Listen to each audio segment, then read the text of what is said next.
because we're here. I need to pee.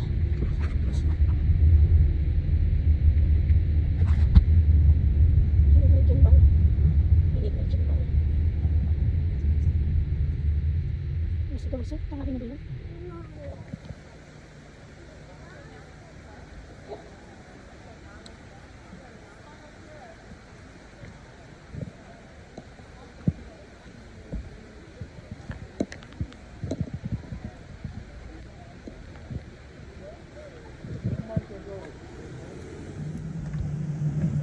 Let's go because we might.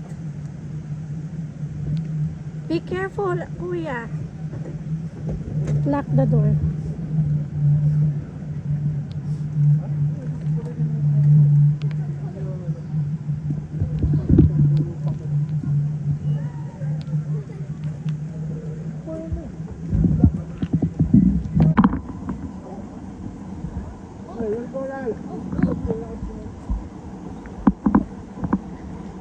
Be careful with the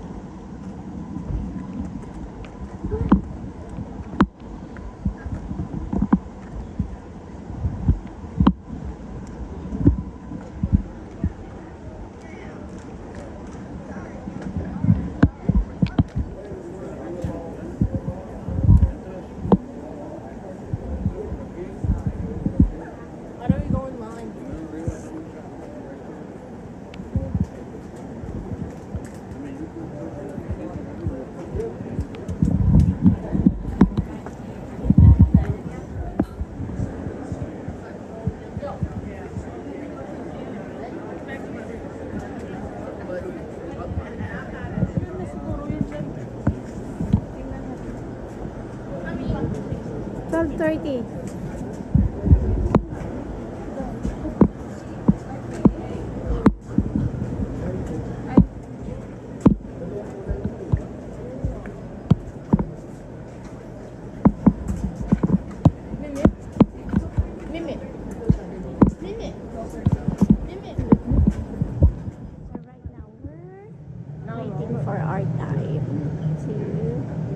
And while that happens, I'm going to choke on you. What?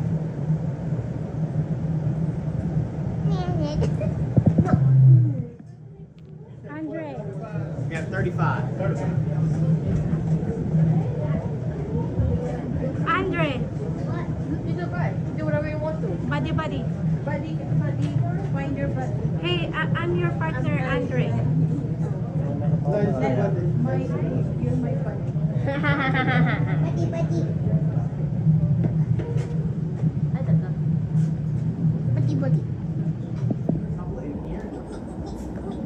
There's no flash. No, I don't have flash. You get this.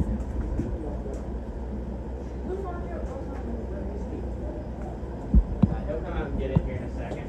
Alright, he's just an evil shot. We'll take a look at the non-evil shot ones. Did you see it, Andre? Sometimes they won't come out from in there. Sometimes they will. So go ahead and on in through there. No, the other get through. I saw one. Yeah, I saw one go. Okay, we can go. We'll take another look at it.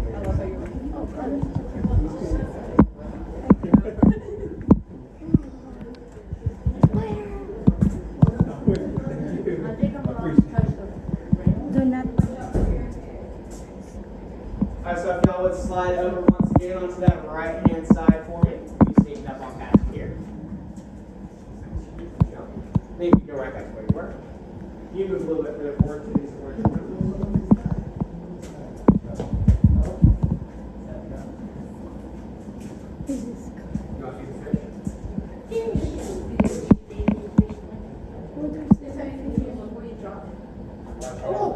Watch guys.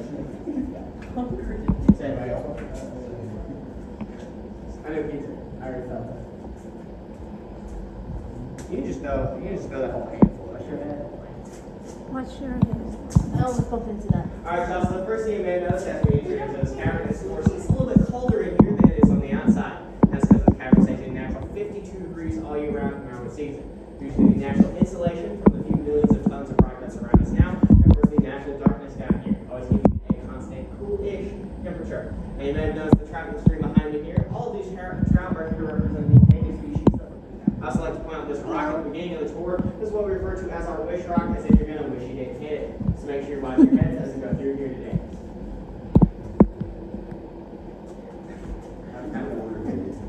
There's a natural spring in the very first back one of the caverns, and you did hear this with me, but that's also fed by water. Watch your heads. No.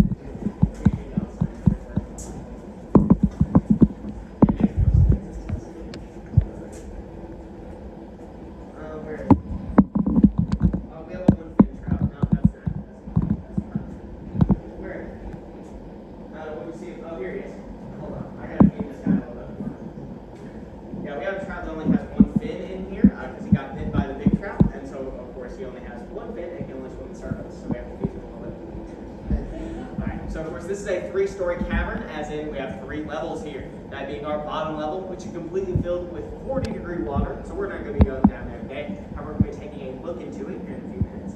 Our middle or main level, which we're right now, it's our 52-degree level. It's our most structurally stable. And of course, we're going to tell us why our wall right here.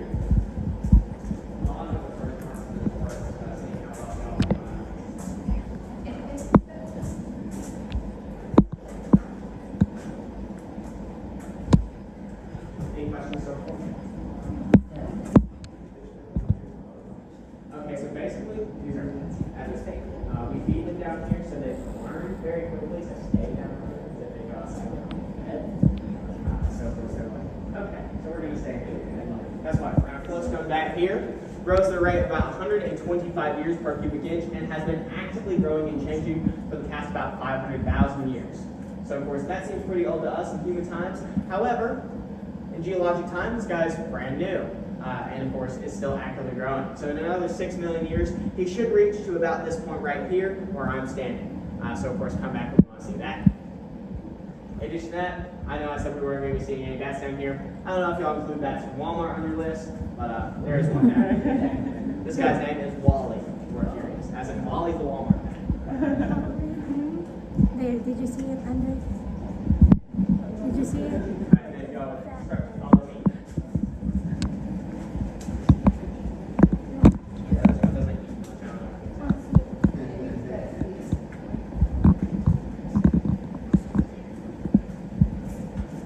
Alright, guys, we enter into this next section, y'all. We're making a semicircle. Start with me and then, of course, wrapping around. Yep,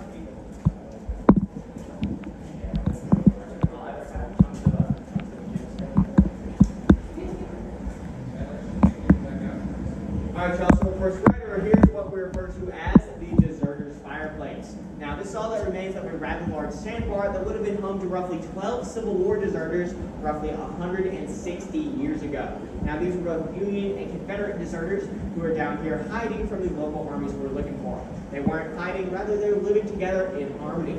Now, of course, a couple pieces of evidence that we do have that they were down here is the cobbler's bench and cobbler's tools that I found down here in the 1880s by early explorers, along with the torn pieces of both Union and Confederate uniforms. In addition to that, something you can actually still see today is up on the ceiling here. Feel free to move forward if y'all can't see. Now, you can see this grayish rock here. This is a 160-year-old smoke damage from the fires lit down here 70 years ago. Now, of course, you may be wondering, where does the smoke to go, right? We are in a hole in the ground that is wrong. Well, many people have thought that before you. Probably won't be the last either. So, of course, up in the ceiling here, we have what are referred to as fissures. Now, fissures are natural passageways for water to make its way into where we are right now. So, over the past about 250 million years, those passageways were dissolved out.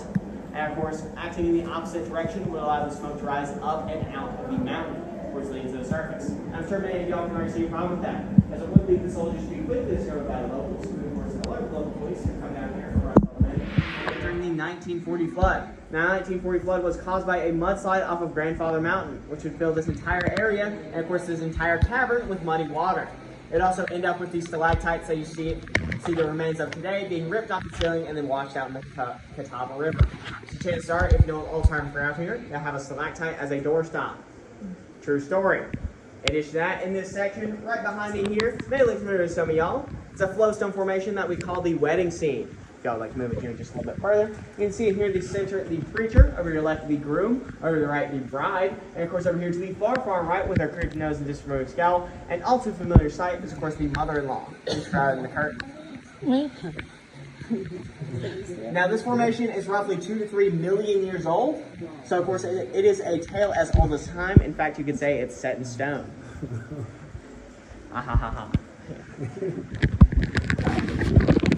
So after that, are any of y'all claustrophobic? Because naturally, after visiting our horizontally most spacious section and our vertically most spacious section, we're about to be going into the most cramped section of this tour. It's about a foot wide in some areas. You're going to be standing on a rusty grate over a pit of water, and did I mention that it's a dead end? So the last one in is the first one out. Last one in, first one. That's usually us, so we'll be the first ones out. Cool. All right, any questions? Sorry, being present.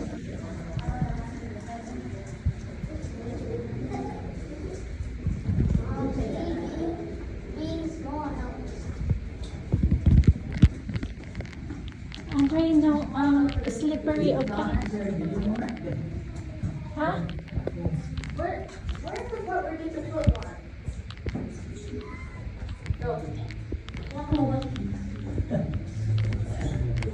That was easy. Mom, see, being small helps. Oh, we're in Little the... guy. Okay. I touched the rock. Hey, look. It's supposed to screen back. Hey, look, the flashback. I want to see down there. I don't want to hold. Can you? Yeah. I wish there was a flashlight so I could see down there. You know, Okay, I can see down I there. know, where you put the table in, you never got the end of it. Yeah. Oh, Lord. I read I about was that. to avoid it at first. Now, continuing of integrated weighting table all the way down, which it never touched the bottom. Then in 2005, we had 2 divers come in, but the divers want to get roughly 60 feet down before it's too deep to get any further. You have no idea the depth of the section. Something we do know, however, is that you drop anything down here, you probably won't see it again. So phones, wallets, keys, and of course small children should be secured at this moment. However, any unwanted spouses can be pushed in at this time. Unwanted spot. Just a little bit of concrete. Cave.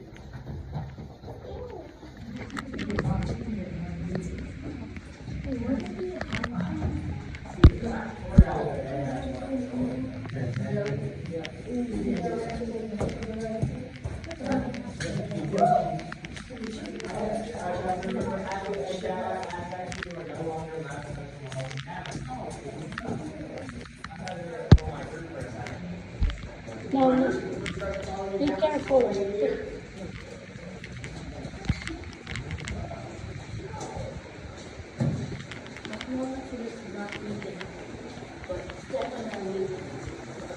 Andre, Kuya, move.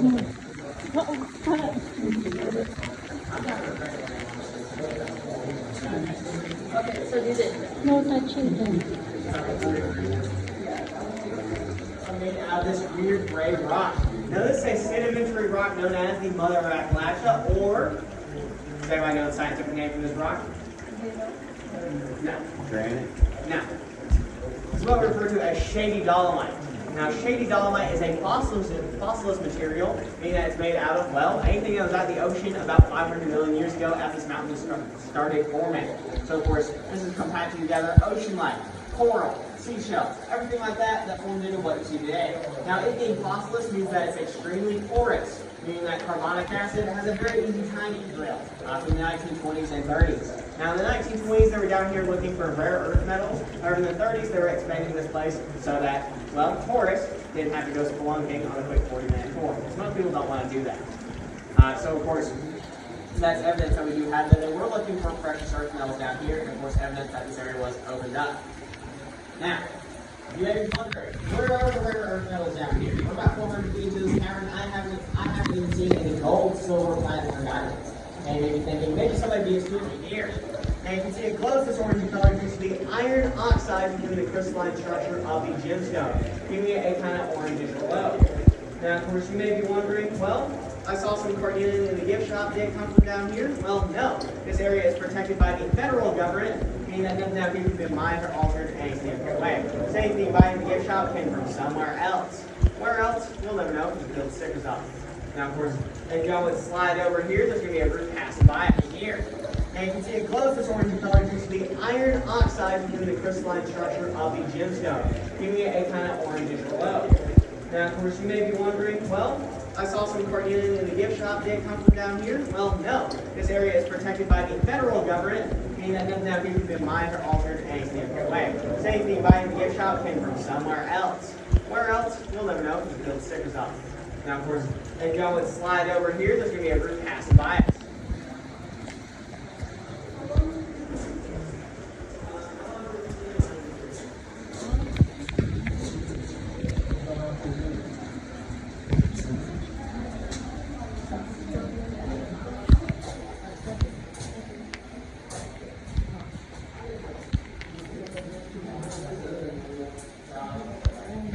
Andre, kuya, you go with.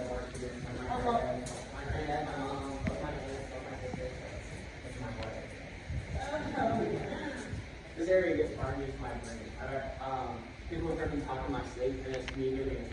I'm giving it talk in my sleep. Alright, y'all. So this next set of formations, that being, of course, our oldest and largest limestone stalactite right over here, which you may have noticed, is kind of green, much like most of these formations, and of course this entire rock face. Now the vast majority of this green is, well, copper oxide, which is native to the caverns. However, something that isn't native is this textured green that you may have seen throughout here. This textured green is what we refer to as an algal growth or an algal bloom. So of course, that's not native to this cavern. It's caused by the heat from this light and the moisture down here. Now that y'all have all that information on this formation, you're probably wondering, what's the name of this formation, right? It's got to have some silly little name that we've given it. Well, I'd like to know about some of my tool groups. I'd like to bet y'all all the money main tips today. You cannot guess the name of this formation. It's not the whole. Green eye envy. It's not the green eye heavy. If y'all would like to move into this room a little bit further, you do have the option.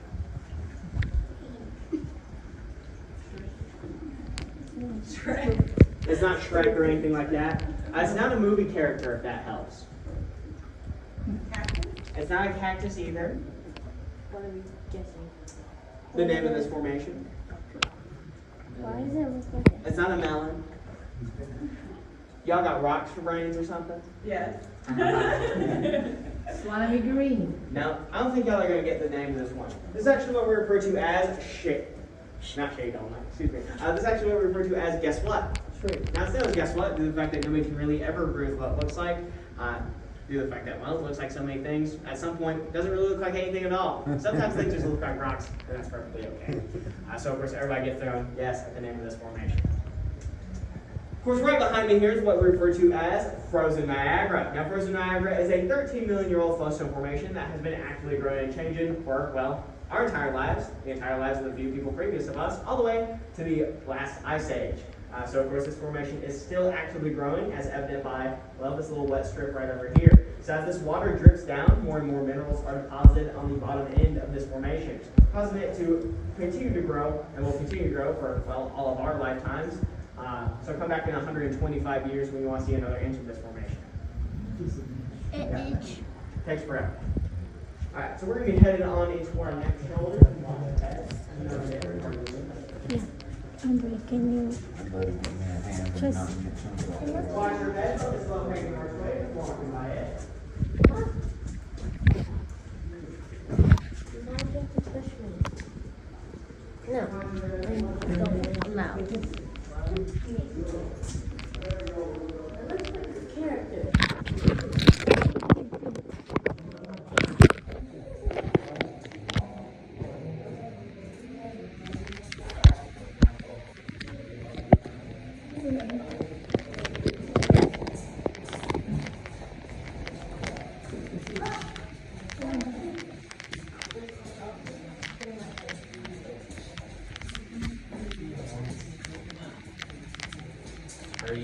last one. Yes. All right. Okay. We're good to go.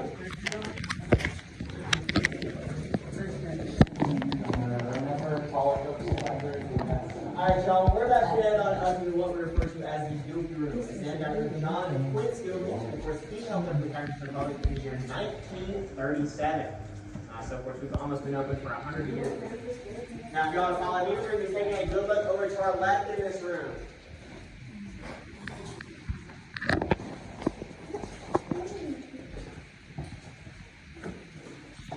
Me first. I am. Just go.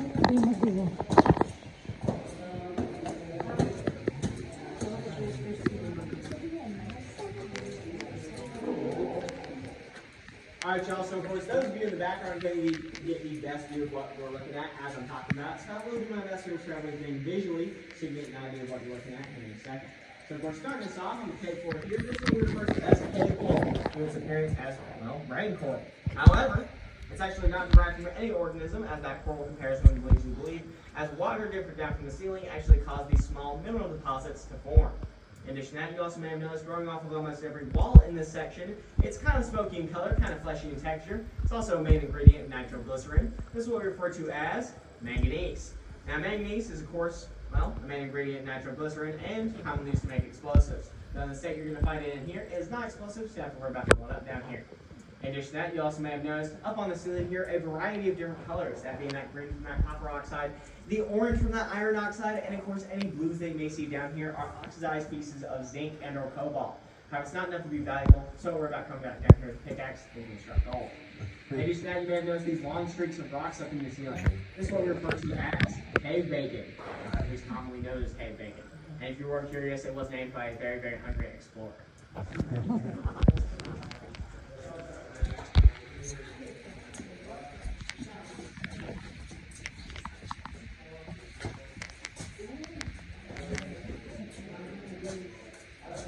Small boulders or pebbles you pick up and scrape around to the inside, which gives it a round. Alright, so we're going to be taking a look down this hallway right over here into what we refer to as the signature pool. Now, the signature pool is known as the signature pool, well, I think because it leads to the very furthest back point in the caverns known as the signature rock. Now, right now, we're about 750 feet from the door we entered in from and about a half mile underneath the mountain. This area goes an additional 600 feet back through an undeveloped section. Now, of course, the signature rock bears the signature of an explorer and a mineralogist named William Earl Hidden, or W.E. Hidden. Now, he came down here July 21st, 1884, in search of platinum for Thomas Edison's incandescent bulb. Now, did they find any platinum down here, y'all? Well, no. Did they use platinum in the incandescent bulb? Well, no. So he kind of came down here for no good reason. But instead of leaving empty-handed, he decided he was going to do the smooth thing that he could in that moment and carve his initials into the very back of the caverns, where they can still be seen today. He carved in W.E. Hidden, July 21st, 1884. Now, there are two ways to see that signature. Now, if y'all would follow me, let me head on through here.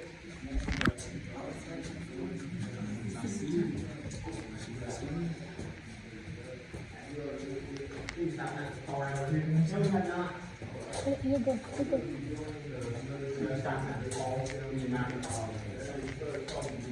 I probably slide it around this wall. Alright, y'all, my name is Jehu. We'll be taking over this demonstration of total darkness. Now, the first thing you may notice as we entered into this room is, of course, this lantern right under here. Now, this is an electric recreation of a kerosene lantern. It gives off roughly 30 feet of light, which you'll recognize here, whereas a real kerosene lantern gives off roughly 5. So, of course, you're going to notice this area is actually devoid of any natural light, meaning that it's one of the only areas in the entire world you can experience total darkness, being the back of a cavern and, of course, the bottom of the ocean in the abyss. Now, we've chosen the much lower pressure option. However, there's still a couple of requirements for this to go off without a hitch. That being, I need y'all to turn off your phones and cover them up.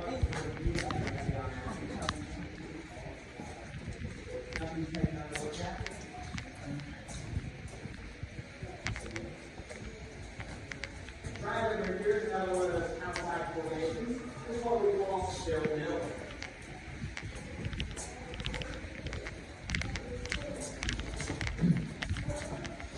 This is what we call spilled milk. It's a calcite formation. Alright, now if y'all continue to follow me on through here, please watch your heads. On this low range bit of rock.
Alrighty, my group, so not only do we just have trout and little caverns, we also have several other crazy values and space All of these weird sections of raised rock in here, specifically areas like this one right over here. This is what we refer to as shells. Now, shells occur due to the unevenness and erosion.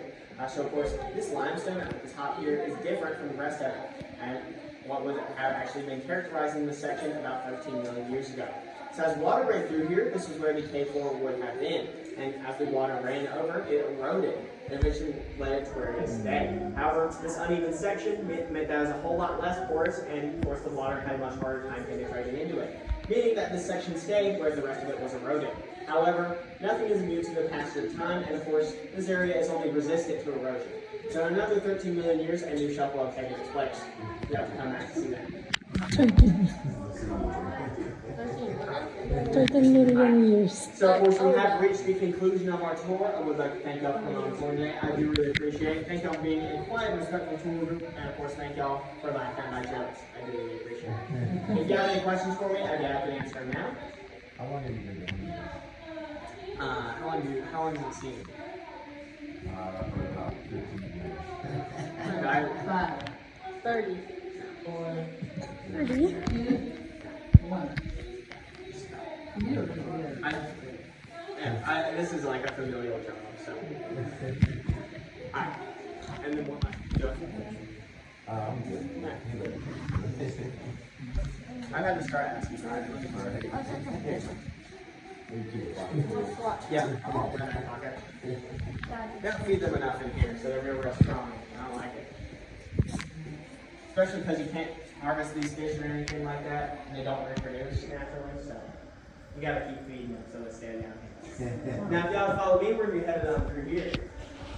There's a female brown trout. Very small. Watch your heads and headed on through here, y'all. They're not lying. Check with you.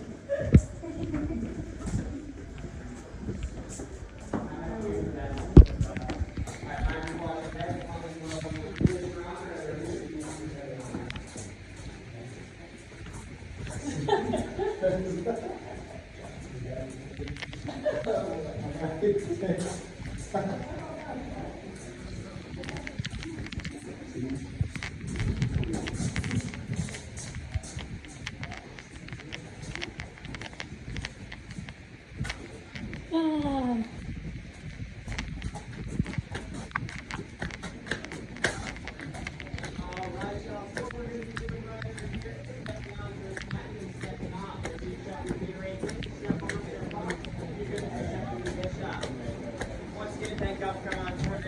Thank you.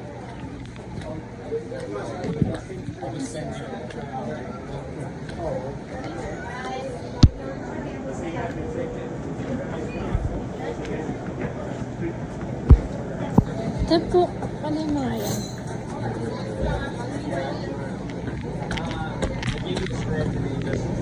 Based on experience. So.